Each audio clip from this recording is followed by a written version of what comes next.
അതെ, ഞാനിപ്പോൾ ഉള്ളത് കാസർഗോഡാണ്. കാസർഗോഡ് കുമ്പളക്കടുത്ത് കോയിപ്പാടി ഇൻഡസ്ട്രിയൽ ഡെവലപ്മെൻറ്റ് ഏരിയയിലാണ് ഞാനിപ്പോൾ ഉള്ളത്. ഇതൊരു ട്രിപ്പോ അങ്ങനെയുള്ള വ്ളോഗൊന്നുമല്ല. ഇതൊരു കാര്യമുള്ള ഒരു ബിസിനസ് ഒരു മീറ്റിങ്ങിന് വേണ്ടിയിട്ട് വന്നതായിരുന്നു. അപ്പോൾ ഈ സ്ഥലം കുറച്ച് വ്യത്യസ്തമാണ്. അപ്പോൾ ഈ ഞാൻ ഇങ്ങോട്ട് വരുന്ന വീഡിയോസ് ഞാൻ ഷൂട്ട് ചെയ്തിട്ടുണ്ടായി. അപ്പോൾ ഞാനതെന്താ കാണിക്കാത്തതെന്ന് വെച്ച് കഴിഞ്ഞാൽ ഇങ്ങോട്ട് എന്തായാലും മൊത്തം ഹൈവേയും ട്രാവലും കാര്യങ്ങളും പ്രത്യേകിച്ച് കാര്യങ്ങളൊന്നും കാണിക്കാത്തതുകൊണ്ടാണ് ഞാനത് ഈ വീഡിയോയിൽ കാണിക്കാത്തത്. ഇവിടുത്തെ ഈ സ്ഥലത്തിന് കുറച്ച് പ്രത്യേകത ഉണ്ട്. കണ്ട ഇവിടുത്തെ മെയിനായിട്ടുള്ള കൺസ്ട്രക്ഷൻസ് ഉണ്ട് ബാക്കിൽ. ഇതൊക്കെ ഇങ്ങനെ വെട്ടുകല്ല് കാര്യങ്ങൾ വെച്ചിട്ടാണ് ഇവിടെ കൺസ്ട്രക്ഷൻസ് മെയിനായിട്ട് നടക്കണേ. കണ്ട നമുക്കറിയാമല്ലോ ഈ കാസർഗോഡ് കണ്ണൂർ ഏരിയയിലൊക്കെ വെട്ടുകല്ല് കാര്യങ്ങളൊക്കെ നമുക്ക് നല്ല സുലഭമായിട്ട് കിട്ടുന്നതുകൊണ്ട് ഇത് വെച്ചിട്ടാണ് ഇവിടെ മെയിനായിട്ട് കൺസ്ട്രക്ഷൻസും കാര്യങ്ങളൊക്കെ നടക്കണേ. നമ്മൾ ഈ ഇവിടുന്ന് മീറ്റിംഗ് കഴിഞ്ഞിട്ട് ഉച്ചയോടുകൂടി നമ്മൾ ഇവിടുന്ന് പെരുമ്പാവൂർക്ക് തിരിക്കും. അപ്പോൾ ഏത് റൂട്ട് വേണമെന്നൊരു ഫിക്സ് ആയിട്ടില്ല. കാരണം എന്താണെന്ന് വെച്ച് കഴിഞ്ഞാൽ ഇന്ന് ഒരു ഹർത്താൽ കേരളത്തിൽ നടക്കുന്നുണ്ട്. ഹർത്താൽ ദിവസമാണ് ഞാൻ ഈ വീഡിയോ ഷൂട്ട് ചെയ്യുന്നത്.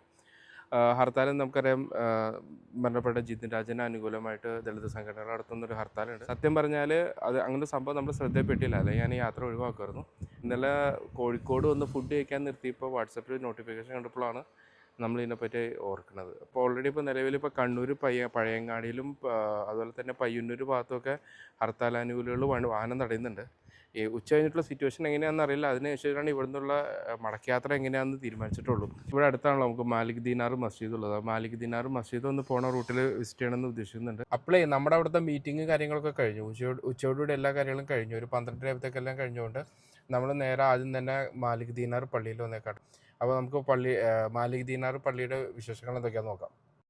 ഇന്ത്യൻ ഇസ്ലാമിക ചരിത്രത്തിലെ ഒരു പ്രധാനിയായ മതപ്രബോധകനാണ് മാലിക് ദീനാർ. കേരളത്തിലെ ഇസ്ലാമിക പഠനത്തിന് തുടക്കം കുറിച്ചത് ഇദ്ദേഹമാണ്.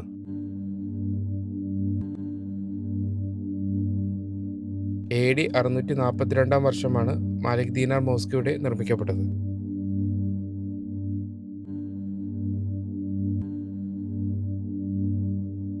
ശേഷം 1809-ലും 2018-ലും ഈ പള്ളി പുതുക്കി പണിയുകയുണ്ടായി. കാസർഗോഡ് ജില്ലയിലെ തളങ്ങര എന്ന സ്ഥലത്താണ് ഈ പള്ളി സ്ഥിതി ചെയ്യുന്നത്. കേരള സ്റ്റൈലിൽ മരം കൂടുതൽ ഉപയോഗിച്ചാണ് ഈ പള്ളി പണിഞ്ഞിട്ടുള്ളത്.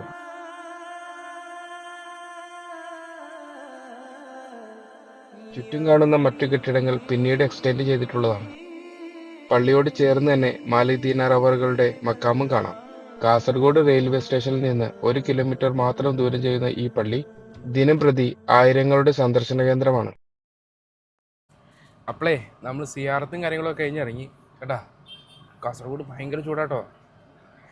എറണാകുളത്ത് ഫീൽ ചെയ്യുന്നതിനേക്കാളും വളരെ ഹൈ ആണ് കാസർഗോഡത്തെ ചൂട്. ഇവിടെ രാവിലെ ഒരു 27 ഡിഗ്രിയിൽ തുടങ്ങിയിട്ട് 37 ഡിഗ്രിയോളം ഇവിടെ ടെമ്പറേച്ചർ വരുന്നുണ്ടെന്നാണ് ഇവിടെ നമ്മൾ കണ്ട ആൾക്കാർ നമ്മളോട് പറഞ്ഞത്. അപ്പോൾ സിയാർത്ത് കാര്യങ്ങളൊക്കെ കഴിഞ്ഞിട്ടുണ്ട്. ഇപ്പോൾ ഓൾറെഡി ഏകദേശം ഒരു 1 മണി കഴിഞ്ഞിട്ടുണ്ട്, 1:15 ആറായിട്ടുണ്ട്. അപ്പോൾ ഇവിടുന്ന് അവിടുത്തെ ഫുഡ് വെച്ചിട്ട് വേണം വിടാൻ.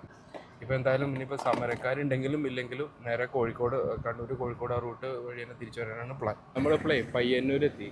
MGയുടെ റൈറ്റ് സൈഡിൽ ഇൻഡിക്കേറ്റർ രണ്ടും വർക്ക് ചെയ്തില്ല. അപ്പോൾ അതെന്താണെന്ന് ചെക്ക് ചെയ്യാൻ വേണ്ടി നിർത്തിയതാണ്. ഇവിടെ എന്തായാലും ഒരു ചേട്ടൻ അത് നോക്കുന്നുണ്ട്.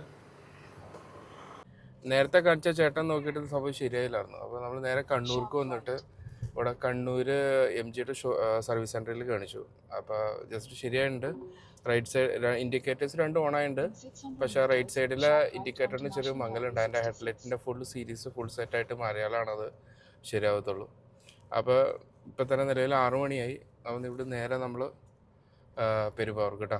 കാസർഗോഡേക്ക് റോഡ് ട്രിപ്പ് പ്ലാൻ ചെയ്യുന്നവർ ഒരു ഫുൾ ഡേ ഡ്രൈവിംഗ് പ്ലാൻ ചെയ്ത് വേണം യാത്ര തുടങ്ങാനായിട്ട്. ഗൂഗിൾ മാപ്പിൽ റൂട്ട് സെർച്ച് ചെയ്യുമ്പോൾ NH66 മൊത്തം കാണിക്കുന്നത് എങ്കിലും കുറ്റിപ്പുറം മുതൽ കൊയിലാണ്ടി വരെ മാത്രമാണ് നമുക്ക് NH66 ശരിക്കും കിട്ടുന്നത്. ഹൈവേയുടെ വർക്കെല്ലാം പൂർത്തിയാക്കി കഴിഞ്ഞാൽ യാത്ര കുറച്ചുകൂടി എളുപ്പമായിരിക്കും. 8.5 മണിക്കൂറിന് ട്രാവൽ ടൈം കാണിക്കുന്നെങ്കിലും ഓൾമോസ്റ്റ് 10.5 മണിക്കൂറോളം നമുക്ക് ഡ്രൈവ് ചെയ്യാനുണ്ട്. എന്തായാലും കൂടുതൽ വിശേഷങ്ങളൊന്നും ഇനി വീഡിയോയിൽ കാണിക്കാനില്ലാത്തതുകൊണ്ട് ഇത്രയും കാഴ്ചകളോടെ ഈ വീഡിയോ അവസാനിക്കുകയാണ്. ഇതുവരെയും നമ്മൾ ഫോളോ ചെയ്യാത്തവരുണ്ടെങ്കിൽ ഇപ്പോൾ തന്നെ ഫോളോ ചെയ്യണേ. അതുപോലെ യൂട്യൂബ് ചാനൽ കാണുന്നവരുണ്ടെങ്കിൽ സബ്സ്ക്രൈബ് ചെയ്യാനും മറക്കരുത്.